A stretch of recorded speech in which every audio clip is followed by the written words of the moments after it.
So hey guys what's up, welcome back to topic science. आज हम start करने वाले हैं lecture number 2 of acid bases and salt. ठीक है, जिस तरीके से हमने प्रीवियस वीडियो में अपना कवर किया था physical properties of acid and bases, आज हम पढ़ेंगे chemical properties of acid and bases. ठीक है, जो सॉल्ट है ना वो एकदम अलग पार्ट है इस चैप्टर का, तो सॉल्ट को हम स्टार्ट करेंगे बाद में।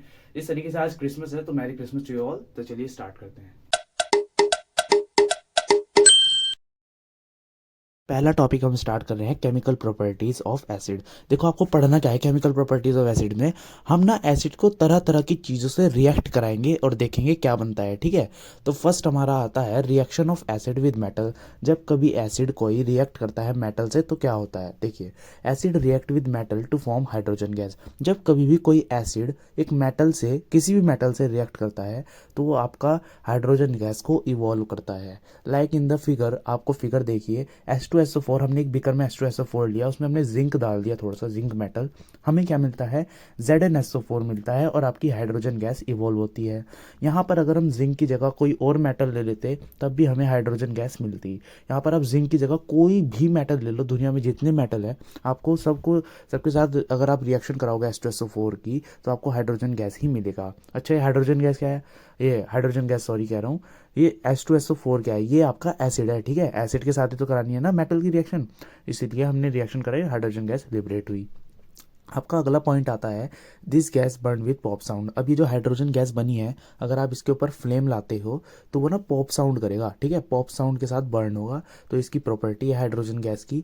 This gas is collected by downward displacement in water. ये एक ऐसा प्रोसेस है जिससे आप अपनी हाइड्रोजन गैस को स्टोर कर सकते हैं। आपकी सेकेंड प्रॉपर्टी आती है reaction of acid with metal carbonate and metal hydrogen और बाय कार्बोनेट। अच्छा, एक बात ध्यान रखना, जब कभी भी ये जो आपके सामने बाय कार्बोनेट लिखा आ जाए ना, मेटल हाइड्रोजन और मेटल बाय कार्बोनेट्स, तो इसका बाय का मतलब होता है वहाँ पर हाइड्रोजन भी होगा उनके साथ। लाइक अभी हम पढ़ लेते हैं, आगे आपको पता चल जाएगा। ठीक है, अब हमें रिएक्शन करानी है एसिड की, किसके साथ, मेटल कार्बोनेट्स के साथ और मेटल बाय कार्बोनेट्स या फिर हाइड्रोजन कार्बोनेट के साथ। ठीक है, तो क्या होगा, पढ़ते हैं। When acid react with metal carbonate, जब कभी भी एक एसिड मेटल कार्बोनेट के साथ रिएक्ट करेगा। अच्छे, मेटल कार्बोनेट क्या है अभी लिखेंगे आगे जब रिएक्शन लिखेंगे। ठीक है, मेटल कार्बोनेट के साथ रिएक्ट करेगा या फिर मेटल हाइड्रोजन कार्बोनेट के साथ रिएक्ट करेगा तो वो आपका CO2 gas, carbon dioxide gas बनाएगा, वाटर बनाएगा and corresponding salt is formed. Like अब इस फिगर में देखो, जिस तरह Na2CO3 है, इसको ही हम कह रहे थे। देखो यहाँ पर मेटल क्या है, सोडियम, और कार्बोनेट का मतलब होता है CO3। तो सोडियम कार्बोनेट जब रिएक्ट करता है आपका एसिड से, एसिड क्या है, डाइल्यूट है। डाइल्यूट का मतलब क्या, इसमें पानी की मात्रा ज़्यादा है। ठीक है, HCl एसिड है, उसमें हम जब Na2CO3 को रिएक्ट कराते हैं तो हमें मिलता है NaCl, मतलब ये एक सॉल्ट आपको मिलेगा। ठीक है, और आपको वाटर मिलेगा, कार्बन डाइऑक्साइड मिलेगी।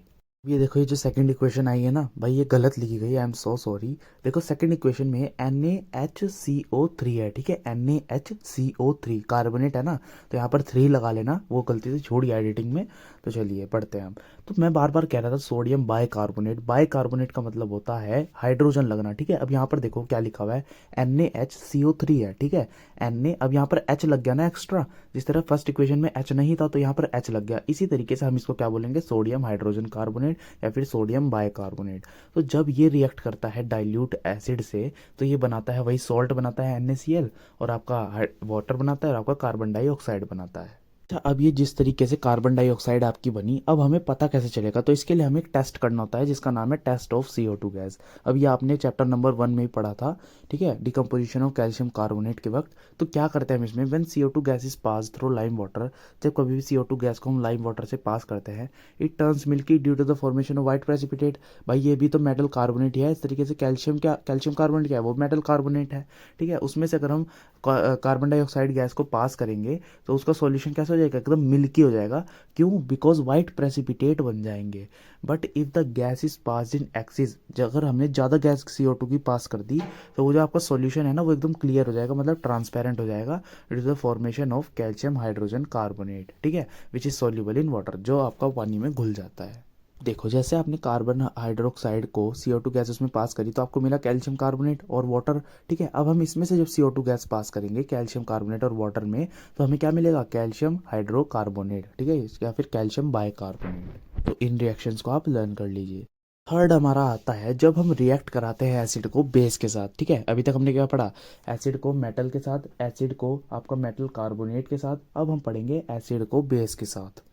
So when acid react with base, जब कभी भी एसिड किसी बेस के साथ रिएक्ट करता है तो हमें क्या मिलता है, सॉल्ट मिलता है और वाटर मिलता है। और इस रिएक्शन को हम क्या देते हैं, न्यूट्रलाइजेशन रिएक्शन। बड़ी इंपॉर्टेंट रिएक्शन है, आपसे डायरेक्ट क्वेश्चन ऐसा आ जाता है कि डिफाइन न्यूट्रलाइजेशन रिएक्शन। तो आपको क्या लिखना है, when acid react with base and form salt and water, this reaction is known as neutralisation reaction. अब हम देखते हैं इसकी कुछ रिएक्शन की। फर्स्ट रिएक्शन आती है, देखो जब सोडियम हाइड्रोक्साइड, अब यार ये कैसे पता चल रहा है ये बेस केस क्या है, एसिड क्या है। देखो मैंने क्या कहा था, एसिड क्या होते हैं, जो आपका H प्लस आयन देता है, तो वो कौन देगा, H2SO4।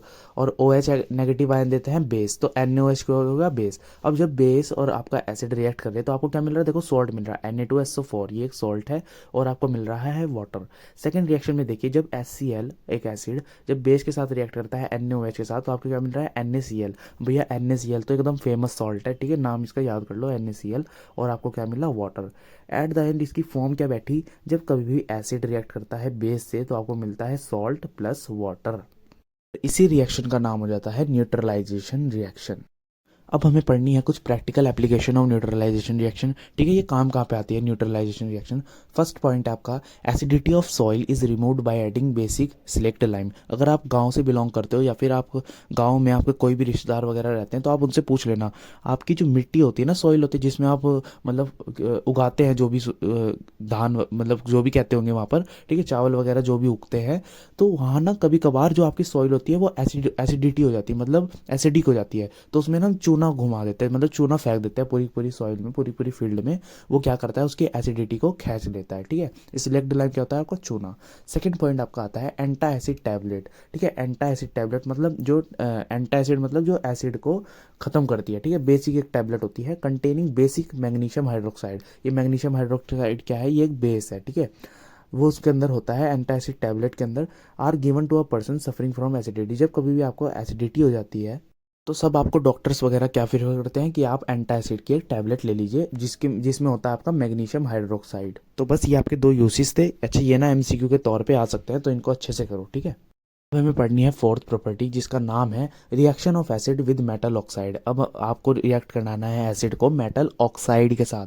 मेटल ऑक्साइड का मतलब, मान लो यार कोई एक मेटल है Na, ठीक है, उसके साथ ना ऑक्सीजन लगा रहेगा जिस तरह NaO। ठीक है, उस तरीके से हमें उसको NaO को रिएक्ट कराना पड़ेगा एसिड से। तो देखो क्या होता है, metallic oxide are basic in nature. अब कोई भी मेटेलिक ऑक्साइड होता है वो आपका बेसिक होता है नेचर में। ठीक है, बेस बेस होता है वो नेचर में।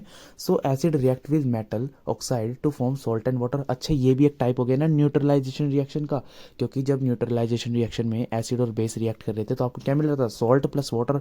इसी तरीके से जब मैंने कहा मेटेलिक जो ऑक्साइड होते हैं वो आपके बेसिक होते हैं नेचर में, तो जैसे ही वो भी रिएक्ट करेंगे एसिड के साथ तो वो भी आपका सॉल्ट प्लस वाटर ही बनाएंगे। जिस तरीके से नीचे एग्जाम्पल गिवन है, जब कभी भी आपका कॉपर ऑक्साइड रिएक्ट करता है HCl के साथ तो आपको बनाता है कॉपर क्लोराइड और आपका वाटर। ठीक है, कॉपर क्लोराइड क्या होगा, आपका सॉल्ट, और जो आपका वाटर है वो तो वाटर है ही, H2O। ठीक है, चलिए नोट पॉइंट एक आता है। नोट पॉइंट क्या कहता है, acid conduct electricity because in water. Acid जो होता है वो आपका कंडक्ट करता है इलेक्ट्रिसिटी को, बिकॉज वो अपने अंदर फ्लो करा लेता है इलेक्ट्रिसिटी को। बिकॉज इन वाटर, ये पानी में, acid they dissociate into ions. जो आपके एसिड होते हैं वो आपके आयंस के फॉर्म में डिसोसिएट हो जाते हैं, मतलब टूट जाते हैं। यार कोई एसिड लो, मान लो मैं ले लेता हूँ H2SO4, तो उसके ना आयंस टूट जाएंगे जैसे ही आप उसको पानी में मिक्स करोगे, and allows electric current to pass. और फ्री आयंस क्या करते हैं, वो आपकी आपकी एनर्जी को, कोई भी एनर्जी हो, इलेक्ट्रिकल एनर्जी को फ्लो कराते हैं उसमें पानी में। ठीक है, दैट्स वाई आपका एसिड में इलेक्ट्रिसिटी कंडक्ट हो जाती है। अब बड़ी ही मज़ेदार बात आती है, water is known as dielectric constant. जो आपका पानी होता है ना उसको हम कहते हैं डाई इलेक्ट्रिक कॉन्स्टेंट। क्यों कहते हैं, बिकॉज पानी के अंदर एक ऐसी एबिलिटी होती है जो डिसोसिएट एनी आयोनिक कंपाउंड, कोई भी आयोनिक कंपाउंड हो उसको वो अपने अंदर ना डिसोसिएट कर लेते हैं। दैट्स वाई हम उसको वाटर को डाई इलेक्ट्रिक कॉन्स्टेंट कहते हैं। वो डिसोसिएट कैसे करती है, in presence of electric current. जैसे आप करंट को पास करोगे पानी में तो कोई भी अगर उसके अंदर आयोनिक कंपाउंड होगा वो डिसोसिएट हो जाएगा, मतलब वो अलग अलग टूट जाएगा। तो आपके सामने आता है एक बड़ा ही इंपॉर्टेंट नोट्स, ये बोर्ड्स में आया है, चलिए पढ़ते हैं इसको। वाइल डाइल्यूटिंग एन एसिड, जब कभी भी आप एक एसिड को डाइल्यूट कर रहे हो, मतलब उसमें पानी मिक्स कर रहे हो, तो आपको कैसे करना है वो अब हमें ये पढ़ना है। तो एसिड, जो आपका एसिड होता है, should be added to water, मतलब हमें एसिड को पानी में मिलाना होता है, ना कि हमें पानी को एसिड में मिलाना होता है। अच्छा, दोनों बात सेम मत समझो। देखो, एक में क्या हो रहा है, हम एसिड को पानी में मिला रहे हैं, मतलब हमने पानी रखा और उसमें एसिड मिलाया। या फिर दूसरा पॉइंट क्या है, हमने एसिड रखा और उसमें हम पानी डाल रहे हैं, ठीक है, तो वो गलत है। क्यों गलत है? Because when water is added to water, अगर हम पानी को एसिड में ऐड करते हैं तो डाइल्यूशन प्रोसेस जो होता है, मतलब ऐड करने का जो प्रोसेस होता है, वो हाईली एक्सोथर्मिक। एक्सोथर्मिक का मतलब बहुत ज़्यादा हीट निकलती है जैसे ही आप एसिड को पानी में मिक्स करते हैं। और वो हीट इतनी ज़्यादा होती है कि इतनी ज़्यादा होती है that can slash on acid on your face, मतलब वो इतनी ज़्यादा हीट होती है, अगर आप वो ना आपको एसिड को स्लैश कर सकती है, मतलब आपके मुंह पे छींटे आ सकती हैं, या फिर आपके फेस पे, क्लॉथ पे आपकी छींटे आ सकती हैं। और वो एसिड है तो वो आपको कॉज कर सकता है बर्न को, मतलब आपको हाथ पैर को जला भी सकता है, ठीक है। चलिए, also this heat can even break the container, अच्छा ये इतनी ज़्यादा हीट होती है वो आपको कंटेनर को भी तोड़ सकती है। सो इट इज़ एडवर्टाइजेबल कि आप drop by drop in water, आप ड्रॉप बाय ड्रॉप एसिड को ऐड करें वाटर में, ठीक है। तो अभी तक हमने केमिकल प्रॉपर्टीज़ के फॉर्म में एसिड की चार ये प्रॉपर्टीज़ पढ़ी हैं। जब एसिड मेटल से रिएक्ट करता है तो वो क्या बनाता है, सॉल्ट और हाइड्रोजन गैस। इसका मैं अगर आपको एग्जांपल दूं, देखो एसिड आप कुछ भी ले सकते हो, H2SO4 ले लो, ठीक है, H2SO4। यार एसिड ना दो चार याद कर लो तो बहुत आसानी रहेगी। तो आप जब भी कभी एक मेटल से रिएक्ट कराओगे, मतलब मान लो मेटल जिंक है, तो आपका क्या बन रहा था, ZnSO4 प्लस हाइड्रोजन गैस, ठीक है, एग्जाम्पल भी मिल गया। सेकंड पॉइंट आपका था, मैं इसको रब कर देता हूँ, वेट, ये रहा, ठीक है, ये आपका एग्जांपल। अब जब एसिड रिएक्ट कर रहा था मेटल कार्बोनेट्स और मेटल बाइकार्बोनेट से, तो वो क्या था, वो क्या बना रहा था, salt plus water plus carbon dioxide gas. अच्छा, इसका अगर एग्जांपल दूं मैं, बाइकार्बोनेट का मतलब क्या होता है, देखो मान लो Na था, Na, इसमें क्या था, Na2CO3, बट इसमें क्या हो गया था फिर, मेटल बाइकार्बोनेट NaHCO3, ठीक है, यहाँ पर ये डिफरेंस था। मेटल कार्बोनेट में ये होगा, बाइकार्बोनेट में ये होगा। अच्छा, ये कैसे हो रहा है, इसके लिए भाई आपको वैलेंसी, वो केमिकल कंपाउंड फॉर्मेशन होता था ना क्लास 9th में, उससे आप ये कर सकते हो। तो आपका second point clear. Third property आपकी थी केमिकल प्रॉपर्टी, जब कभी भी एसिड रिएक्ट करता है बेस से तो आपको बनता है सॉल्ट प्लस वाटर। इसका क्या मतलब होता है, देखो एसिड और बेस रिएक्ट करके सॉल्ट बना रहा था, वाटर बना रहा था, इसी रिएक्शन को हमने कह दिया था क्या, न्यूट्रलाइजेशन, ठीक है, न्यूट्रलाइजेशन रिएक्शन। तो अब देखना जरा, अब फोर्थ प्रॉपर्टी क्या करती है, जब कभी मेटल ऑक्साइड रिएक्ट करता है एसिड से तो क्या बनाता है, सॉल्ट और प्लस वाटर, ठीक है, प्लस यहाँ पर प्लस आएगा, प्लस वाटर। अब देखो मेटल ऑक्साइड ना बेसिक होता है नेचर में, मतलब बेसिक होता है, ठीक है, basic in nature, that's why ये बेसिक होता है नेचर में। अब ये क्या हो गया, एक तरीके से न्यूट्रलाइजेशन रिएक्शन ही तो होगी। देखो बेस रिएक्ट कर रहा है एसिड के साथ, मतलब ये दोनों जब कंबाइन होंगे तो वह बनाएंगे आपका सॉल्ट प्लस वाटर। तो ये थी आपकी चार प्रॉपर्टीज़, और वो जो नोट पॉइंट करा है उनको भी याद कर लेना, बहुत इंपॉर्टेंट है। होप सो आपको केमिकल प्रॉपर्टीज़ ऑफ एसिड एकदम क्लियर हो गया होगा। अब हम स्टार्ट कर रहे हैं केमिकल प्रॉपर्टीज़ ऑफ बेसिस, ठीक है, ये बहुत कम है तो इसमें टेंशन ना लो।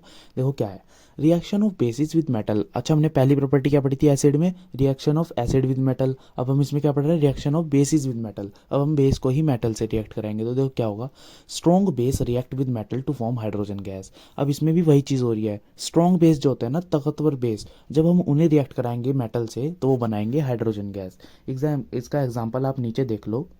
ये जब हमने एक बेस लिया जिसका नाम है सोडियम हाइड्रोक्साइड NaOH, ठीक है, जब हम इसको रिएक्ट कराया जिंक के साथ तो क्या बना हमारा Na2ZnO2, इसको ही हम कह देते हैं सोडियम जिंकेट, ठीक है, सोडियम जिंकेट। तो हमारा हमारा बना Na2ZnO2 और हमारी इवॉल्व हुई हाइड्रोजन गैस और बनी हाइड्रोजन गैस, ठीक है। अच्छा, नीचे पॉइंट्स पढ़ते हैं अब। They turn red litmus to blue, अब ये जो रिएक्शन है वो रेड लिटमस को ब्लू में कन्वर्ट कर देगी, ठीक है। ये आपने पढ़ा था यार, कोई भी बेस हो वो अपना रेड लिटमस पेपर को ब्लू में कन्वर्ट कर देती है। Second point, they also conduct electricity, ये भी इलेक्ट्रिसिटी को कंडक्ट कराता है, because in water they dissociate into ion. अच्छा, जो बेस होता है ना वो भी डिसोसिएट हो जाते हैं आयंस में जब कभी भी हम बेस को पानी में डिजोल्व करते हैं। And all allow also electric current to pass. अब सही बात है यार, जब वो डिसोसिएट हो जाएंगे तो उनके पास फ्री आयंस होंगे, और फ्री इलेक्ट्रॉन्स क्या करते हैं, अपने ऊपर बिजली को बिठाते हैं और उसे सैर कराते हैं पानी में। कि सेकंड प्रॉपर्टी क्या है, reaction of basis with non metallic oxide. अब नॉन मेटेलिक ऑक्साइड क्या हो गया, CO2। अब बेस आपका क्या है यहाँ पर, कैल्शियम हाइड्रोक्साइड, वीक बेस है एक, ठीक है। जब हम इसे रिएक्ट कराते हैं कैल्शियम कार्बन डाइऑक्साइड के साथ, तो आपका क्या बनता है, कैल्शियम कार्बोनेट और वाटर। तो बस ये थी आपकी दो प्रॉपर्टीज बेसिस की। तो बस यही था आज का हमारा लेक्चर, ठीक है। आज हमने पढ़ ली फिजिकल प्रॉपर्टीज, हमने प्रीवियस वीडियो में पढ़ ली थी केमिकल प्रॉपर्टीज, आज हमने बेस और एसिड की खत्म कर दी, ठीक है। और दो चार इंपॉर्टेंट नोट्स भी पढ़ाए थे बीच बीच में, ठीक है। तो बड़े इंपॉर्टेंट नोट्स होते हैं वो जो बीच बीच में आते हैं ना, छोटी छोटी चीज, वो MCQ में आ सकती है, उसको एकदम याद रखना। कुछ नहीं पता बोर्ड क्या दे दे, वैसे फिक्स होता है, बट इस साल MCQ का चक्कर है, कुछ 40% पता 30% MCQs आएंगे। तो MCQs में वो इन चीज़ों का यूज़ कर सकते हैं। तो आप सारे सारे कॉन्सेप्ट्स को एकदम साथ में लेके चलो, ठीक है। आगे भी बहुत काम आते हैं, ठीक है। क्लास 12th में आपकी क्लास 10th की साइंस बहुत काम आएगी, तो इसी के साथ पढ़ते रहिए। नेक्स्ट वीडियो में हम इंडिकेटर शुरू कर देंगे। इंडिकेटर बड़ा ही मज़ेदार टॉपिक है। तो चलिए एंड करते हैं अपना वीडियो। Thank you so much for watching, bye और merry Christmas to you all.